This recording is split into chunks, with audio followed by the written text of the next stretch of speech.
It was another guy who wasn't as successful as the Taibo guy. So that was the only.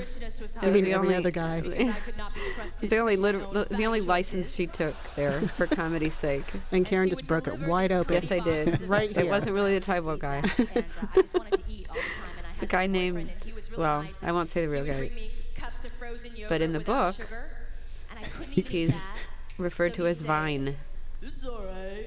Let's just make out. He actually had a product called Hybo, right? I would just be eyeballing the yogurt. It didn't quite fly. So close. I kept telling her she had to keep on doing that face and hold it for longer and longer. That was like my big contribution to her stage show. And Excellent I remember piece of direction. Thank you very much. And I remember telling everybody, now make sure you get that face when she does the yogurt thing. Oh yeah, Karen had a lot of that for us during pre-production. Yes. She makes this really great face here. You got to make sure we keep it. She had a lot of make sure you get this part. You know, it's like, yes, that would be fine if we didn't lose, 5 cameras out of 4 in the second show. No, I think we got great coverage. I'm happy with the way the film turned out, even the soft focus. Are you pointing out the soft focus? Well, actually, we are in the soft focus, but luckily the way the film is going to live on DVD, you really can't see it. It's I'll give you the short version of the soft focus drama. We caught it when we actually did our first print, because you never really see that kind of detail when you're editing electronically on the Avid, because the resolution is so low. You can't really see it. On films that have budgets, they take their film and they blow it up and project it so you can see what you get and what you don't get before you actually get to your final print. We got to our final print and projected it and went, oh my God. Well, at least I did.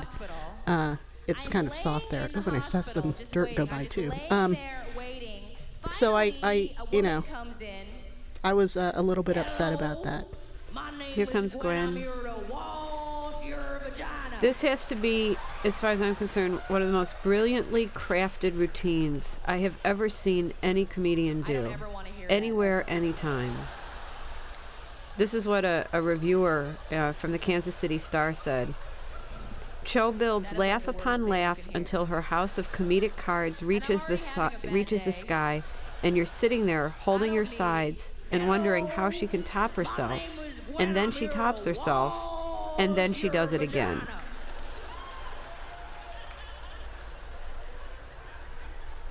And then you have the other critics who say, why does she have to do it so many times? She repeats herself too much. It's such a testament, this whole thing is such a testament to her timing and her ability to craft a joke and to manipulate an audience. And it's just brilliant. At one point in time, we actually thought that that the real Gwen had been found. Yeah. And her name was actually Gwen. And that's actually what she did for a living. And she does introduce herself. I thought she just did it for fun. They caught her now. She's in jail Caught her now. and they gave her money. And this is one of my favorite. Oh, that's just Yeah, she developed beautiful that. moment. She Yeah. totally developed that on the Westbeth. Yeah. How do you run in those shoes? That wasn't even a stunt person running, was it? No, that was her. Far too much about my job. 1, 2, 3. You just wait. They're just all getting it. Mm-hmm. Nice. Now everybody's got it. Consider Gwen for just a Somebody, moment. you were there, weren't you, Lorene? When somebody said it's like seeing the movie a second time is like taking your kids to Her Disneyland. alarm clock goes off. You get to experience it through their eyes.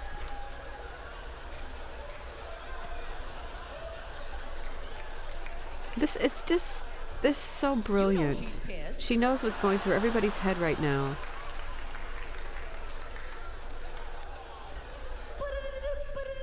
Oh my God! Oh my God! I was having a nightmare. I was walls in a giant vagina. From the inside out. I was walking out. The first time I saw this show live was in Orange County. I got caught in traffic and I was there late, and I walked in and it was right at this point here. And Karen said something to me like, "Oh, okay, you're right on time. She's just washing a giant vagina." Oh, great. I'm glad I didn't miss that. You'd expect nothing less. She says it so much. I wonder if she ever just says it just automatically. You know, it just like This is slips out. also a very hard thing to transfer to the page, and yet she managed to recreate the scene in a completely different way and makes it a very funny story. It's entirely different. Yeah. It really happened to her. She's really Oh, I'm sorry. No, I'm not. scared to death in a hospital bed, not knowing what's going on, realizing that she better get out of there or she's not going to have a career. And this is how she sees the world. And this is where her comedy is coming from. And she's thinking all this, and it's getting her through. And it does now. She's so brilliant. Sorry, sir. It's really one of my favorite parts of the movie, this whole little Gwen run. Uh-huh. You don't even want to know where my head And is a lot of right people now. who we get email from who sign up for Margaret's mailing list, we ask them for their favorite quotes. And I'm always shocked at how many people, their favorite quote is this. I'm just Yeah. sitting there like, I don't need to know your name, okay? You cleaned it up a little bit for the T-shirt. We need to Yeah. set a boundary right here, right now. Because I don't. Actually, we once thought it would be funny to have a T-shirt that said on the front, "Hello, my name is Gwen and I'm here too," and then on the back it says, "Renew my driver's license." You really rocked me. Ba-dum-bump. I cannot get it that clean at home.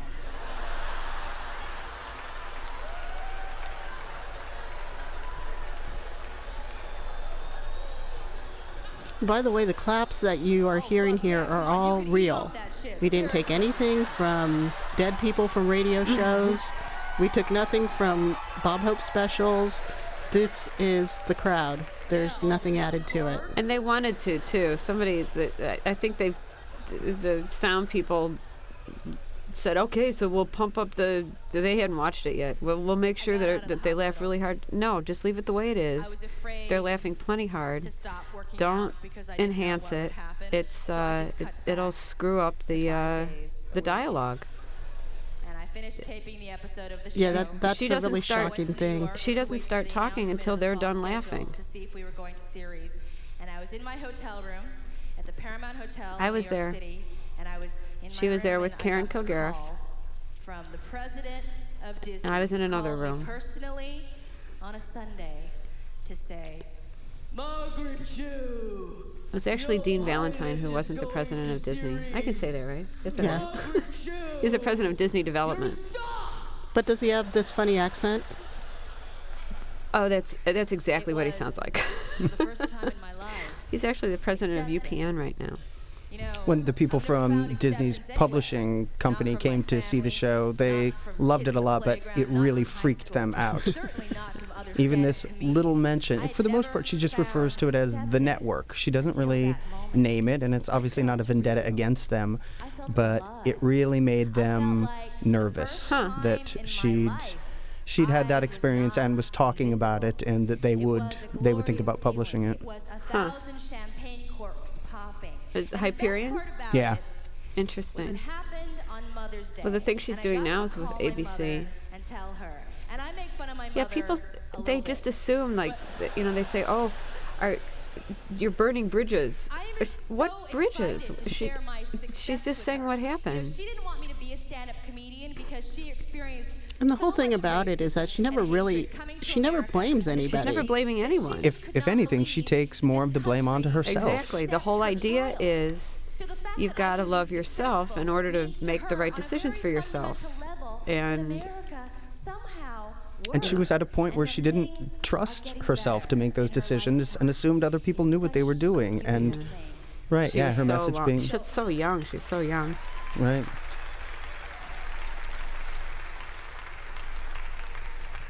So I called my mother on the morning of Mother's Day, and she was so happy. Here's one of those places where you end up crying and laughing and going, what am I? It always chokes people up, It this story. totally does. Yeah, and there's she actually- chokes people up. There's a point that I think is incredibly sad, and I always wondered why people would laugh at it, and then I realized Yeah. it's just It used to make you so mad when people would laugh. really I remember did. that.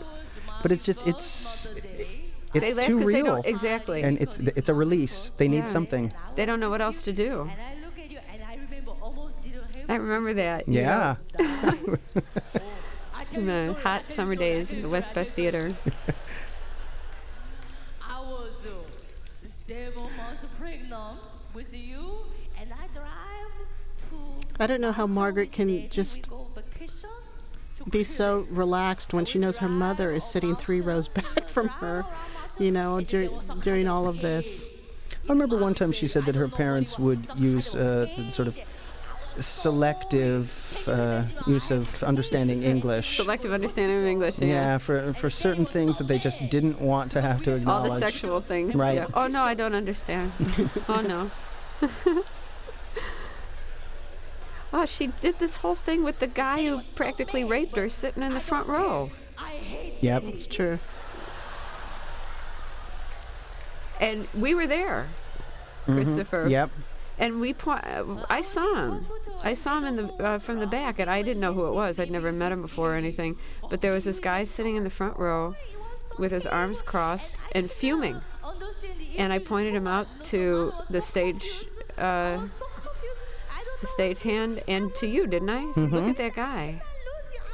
And then after his part in the movie, in the show, he and his 2 friends, a woman and a guy with a briefcase, probably a lawyer, got up and left. I can say that, right? Good thing you brought his briefcase. And she saw him from the start, but you never would have known it watching her performance. No idea.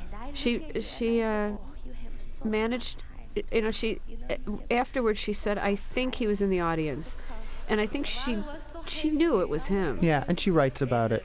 But she, in order to get through, she had to kind of leave that bit of doubt and just kind of stay a little bit in denial and just go through the whole show. See, they're clapping, Christopher. They're not laughing. Listen to Exactly. them. I'm happy now. I also wanted to make up for the fact that when I was 9 years old, I made these coupons for my mother for Mother's Day that were good for washing dishes and doing laundry. Margaret always has these I gave them to her excellent for Mother's references Day, like and a this week that later, just she bring tried everybody to back. I mean, redeem everyone them. remembers those stupid coupons we used to do when we were kids. I mean, as if, you know, you don't, you need some sort of excuse to be a polite, helpful child. That's bullshit!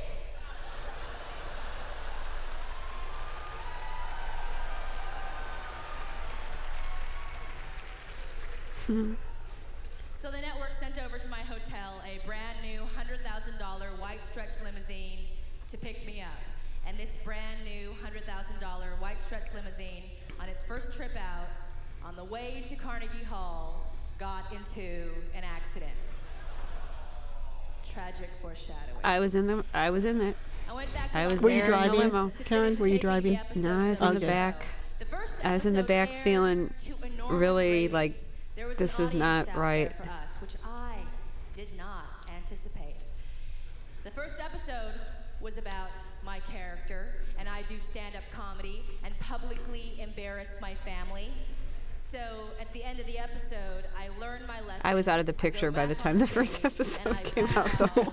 I thought you were going to say by the time the limo publicly arrived. embarrass my family again. Almost. No, they let me go to all the press Who I was stuff dating with at the her. time called me That up was such a wild straight away. time. It really was. What the fuck was that? We were there with Dean Cain and Terry Hatcher. Ellen was there on the press tour with us. I mean, when that show came out, there was no escaping it. They just hyped that show like crazy. I know, and I know. I always felt guilty about that too. I know it sounds like delusions of grandeur, but it was so easy to put her up on stage and have people see how really special she was. And it was hard to not say, look what you're about to do. You're about to be the first thing you lose on a diet is brain mass. Asian American sitcom. And then when I realized that, I don't know, when everybody realized she didn't really know what was about to happen. It was tough.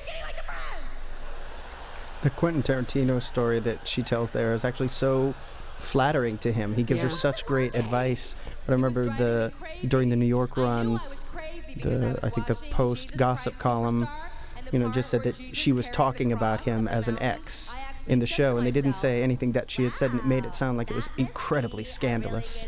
Yeah. I guess just the idea of, if Margaret talks about you on stage, you better watch out. Yeah. Well, she used to use 2 other names in the show, and she dropped them out. I could say who it is. Sure. Chris Isaac and Garrett Wang. She used to mention in the show. And then she dropped that out because she found that everybody just kept talking about them. And she said, it's not about them. It's not about them. I lost it at a TV Guide shoot. They were actually in this show or just part of routines? No, they were in the show. And stretch out your face so you don't have a double chin, okay? Twist, chin, twist, chin, twist. And there's our jib again. Worth every penny, I'll tell you that. Look at that. Tears filled up in my eyes and rolled down my Could you sit and watch? She mentioned the Friends. Can you sit and watch Jennifer Aniston for 96 minutes? Could you imagine? I mean, she's great and everything. We're going to have to take that out, aren't we? Yeah.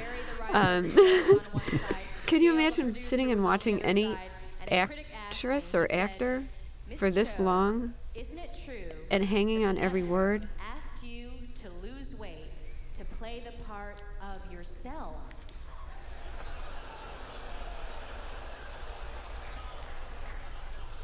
On your own. That always gets a great reaction also, that line. It's so incredible. Said, there is no truth in that whatsoever. I was so hungry. Why do the networks need the viewing public to think that all women are tiny? Why? I was starving. Because it's a definite. It definitely exists. Every woman on television will tell you it exists. They'll tell you they get pressure from the wardrobe people, from the executives. So it definitely exists. Why? Why does it exist? Because I was trying so hard. I was trying. They're afraid of. There are no funny women on television anymore. They got rid of Roseanne, and Ellen's coming back. Murphy Brown, Brett Butler. They took Bette Midler and practically made her disappear. What are they afraid of? So when I get heavy, I go back to that natural Asian way of eating.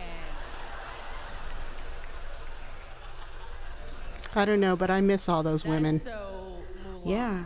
I miss being able to see them on television every week. I mean, we got Kevin James and Drew Carey and Donald Logue and all these big guys. Why do all the women have to be, as she's playing now, the little flower? I was a little girl. I mean, I have my own thoughts about that. I'm just putting it out there. Yeah, I do. I just solve it by just, watching documentaries on TLC. Yeah. Yeah, and it's all you can do. And then you wonder why young girls grow up feeling like they better be thin. Well, like she said, there was no Asian role model on TV. There was nobody like her. They didn't know what to do with her. She didn't fit neatly into the box that they had for Asian women, so that's threatening. Yeah. It really does hit me on a personal level, just being an Asian woman, those kind of things that she says, because it's so true. You're so hyper aware of anybody on television who looks like you that you'll latch on to that Anything, person in yeah. MASH. You'll latch on to, and you notice every single person. What are those network executives afraid of? Or dysentery. Speaking of which, here's a letter from When you're on television, you Teresa become Park. kind of Hey Margaret, property. I'm a Korean American a year older than you, and I have traveled a very different yet so similar path as you, in totally different fields, but making my strides in my own way. I just wanted to pop you a line and say that you were doing the right thing in every way. All the Korean American identity issues, being the pioneer in whatever you do, weight, and how that doesn't fit in so many ways.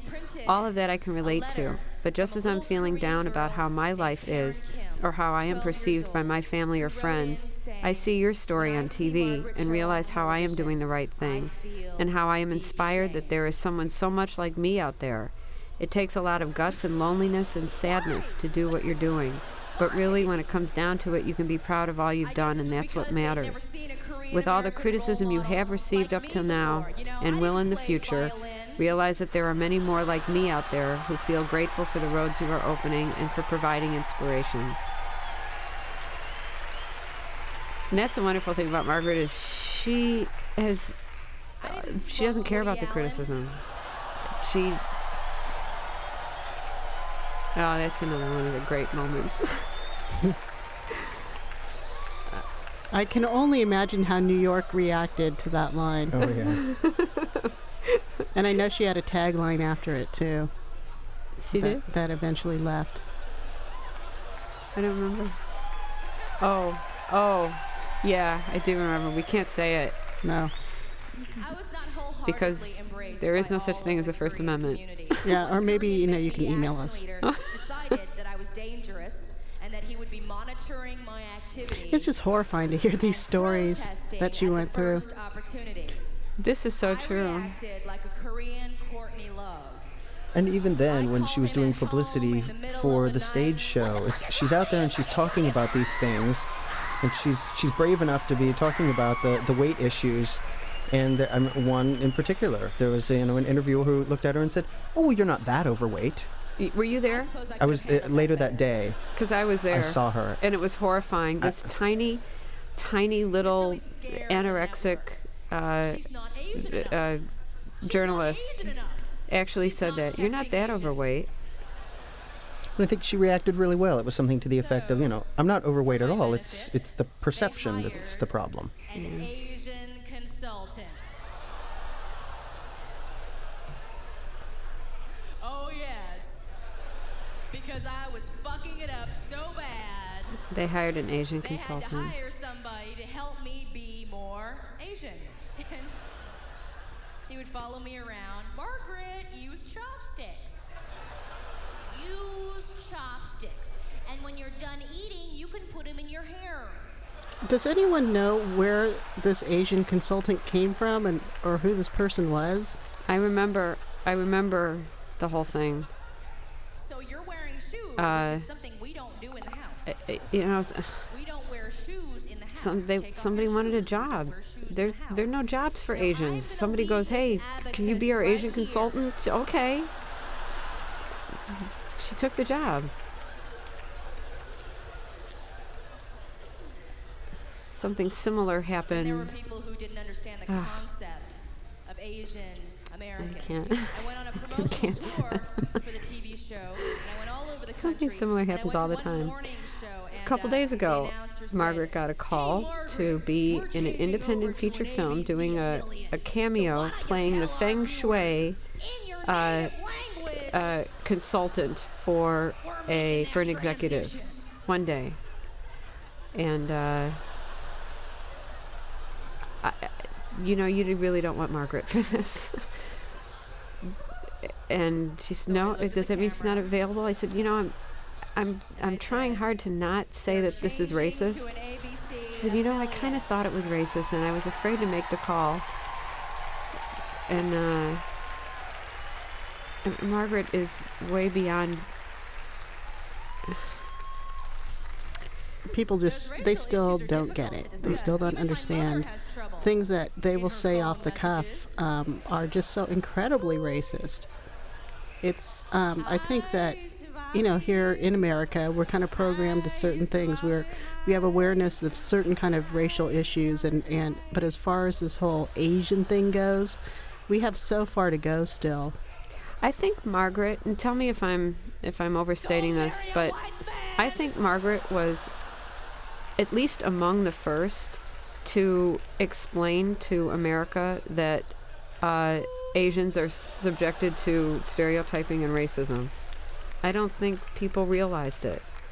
I don't think anybody. I mean, we've heard about racism toward African Americans and everything, but hearing Margaret do that joke about one of the best things about being Asian in America is if somebody talks to you in an airport, you can just pretend, oh no, I don't know. Mm-hmm. And I think she opened up everybody's eyes to that. But it's also interesting that even the people who are on her side, who get her sometimes, the day that I met her was there was a TV interview that she was doing, and the woman who interviewed her actually did a great job. But when she met her, her first comment was that Margaret was much taller than she thought, that she didn't sort of fit like the tiny Asian stereotype that she had in her mind. And she noticed that she was wearing platform shoes and said, oh, it's because of that. Isn't that amazing? It really is. The things that come out of people's mouths never ceases to just boggle my mind. Thank you, Mr. Eddie's father. Dear Margaret, last night your movie changed my life. Before last night, all I wanted to do was die, and I've been trying to do everything to do that, from drinking to drugs to just crazy shit with my life. The reasons for it was stupid, because I'm a gay man that can't find a meaningful relationship, that everyone I've dated has cheated on me. Then there was the fact that everyone kept shooting me down because I had dreams to be a writer, and everyone says that I can't be good at it. I mean, I can't even finish college. Then when I was at my friend's house last night watching your movie, you started to talk about acceptance, and I realized that is something I've never really felt before in my life. My parents have the hardest time saying I love you or even hugging me. My friends, well, their acceptance is there only because I'm a friend when they need my help. I started believing that nice guys finish last and there was no point in me living if all I'm going to do is finish last. Then you kept talking about how you didn't want to die and how you wanted to be that icon until someone replaces you. I guess that sometimes I'm afraid to live and I feel so alone and the only one that cares, I guess. Well, I just wanted to thank you for doing your movie and changing my life. I was glad that we had that pay-per-view run so that people can see the movie in places where it didn't get to go theatrically. And that's what's so great about doing this DVD, is that everyone will be able to see it. If they want to see it, they'll have access to it. Yeah. Instead of just these select cities. Karen, maybe we should talk about, because I get this question from time to time, how did you spend all the money we made on this movie? I'm still spending it. Oh. It's just been incredible. I don't think I'm ever going to get down to the bottom of the pile. Everyone, because the film, in terms of an independent film, did well.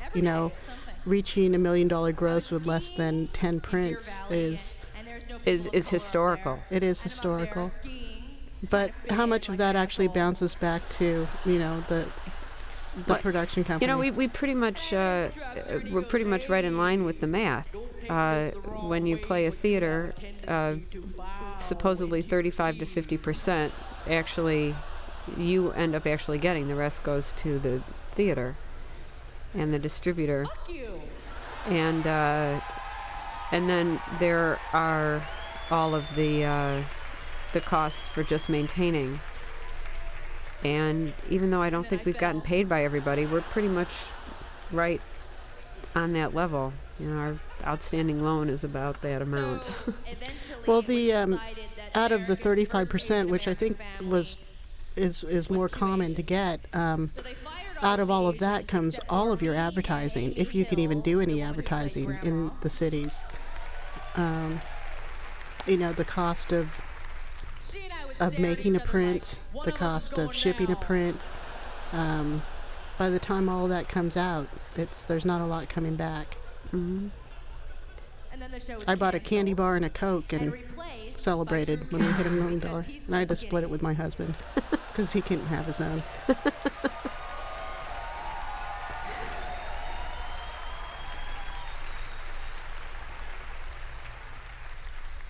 We learned that the world of independent film is just extremely glamorous.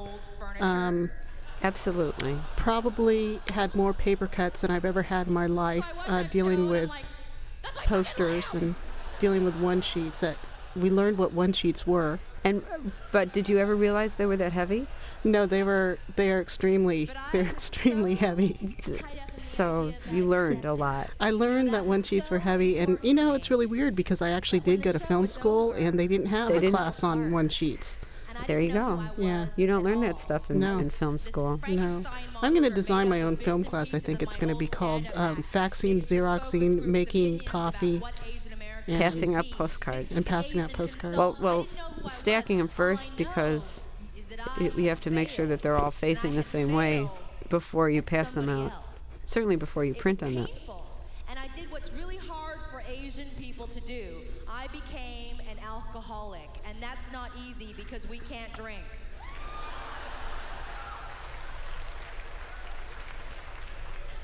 We get all red. Here's what a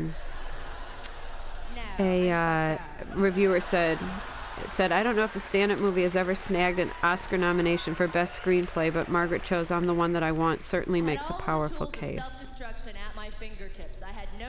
She got some of the most amazing reviews I've seen for any movie anywhere. That was such a process, too.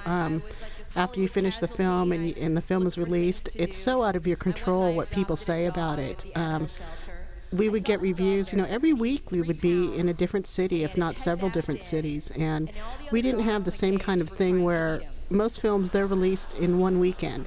And then you get all your reviews in that one weekend. For us, it was like an entire summer of every week getting a review. Kansas City this week, San Francisco that week. It was like there was no rest between reviews. But overall, we were really fortunate. The reviews have been really great. And if you'd like to read these reviews, MargaretCho.com. You can also buy a signed book. I was just going to say that. It's Christopher. I was going to wait. Yeah. Admirable restraint this one time. They're trying to shake hands. But the reviews for... Is there anybody cuter? Seriously, is there the anybody Margaret cuter? doing a dog, really? Yeah. Like they're talking, like... That's the... How could America not want to watch that all the time? That's the cutest... She's the cutest thing ever.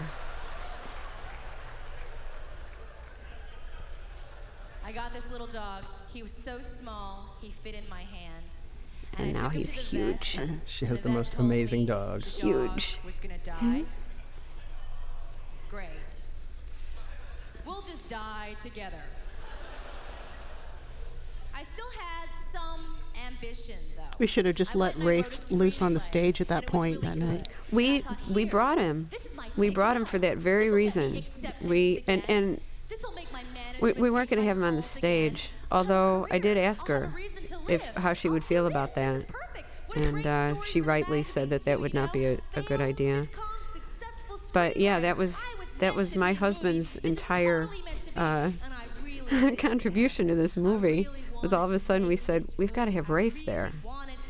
So he drove Ray. You have to worry about that because they shouldn't have been setting up meetings for you at hotels. And they were very kind to let her out of her contract.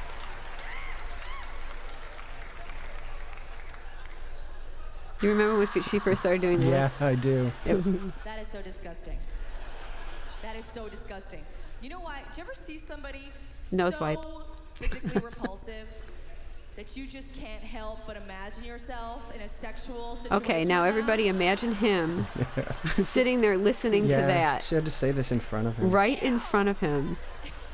And it was like, happening! Oh my God. Yeah! And he was little. He was little. Happening! He was like here, and I was like, ah!